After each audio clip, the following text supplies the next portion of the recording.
Another myth that we have in the silver market, and this one you hear primarily from coin dealers, bullion dealers, especially those that are, maybe been chided in the last bull market when silver ran so quickly.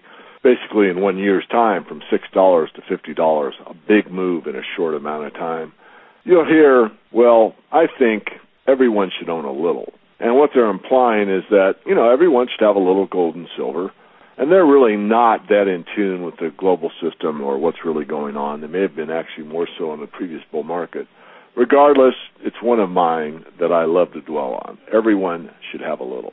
Two very ambiguous terms. What is everyone and how much is a little? So in the context of everyone, we could think of every human being on the planet, and that would be over 6 billion people. But I'm going to narrow it down. We're going to use about 5% of the world's population, and we'll just say everyone in the United States. And that's round numbers, 350 million people. And now we need to define a little. How much is a little? Well, I'm not going to use 1 ounce as a little because 1 ounce at the time we're doing this is about $30.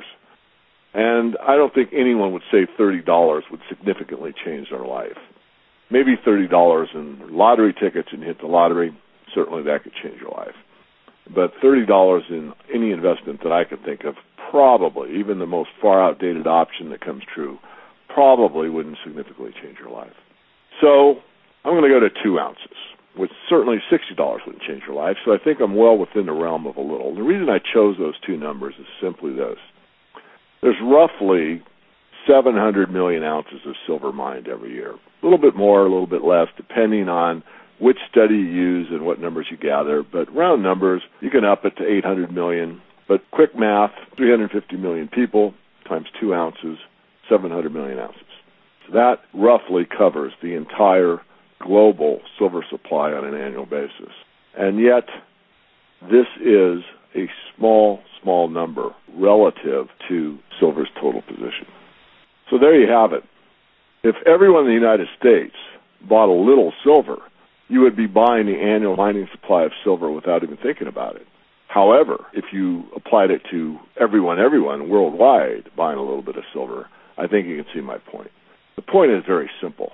There are a lot more people than there is silver available for investment, and I've maintained that all the way up. What's funny is that the amount of silver that is above ground, that is held already, is in tight hands. So the float, or the amount of silver that's actually up for auction on a daily basis, is not that great.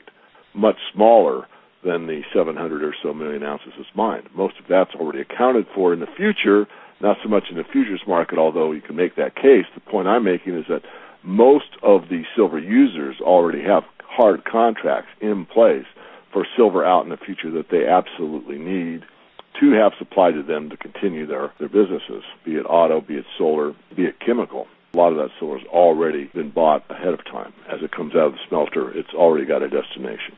Back to the saying, everyone should own a little. Not everyone can, and not everyone will. There's a lot less silver out there for investment than most people think.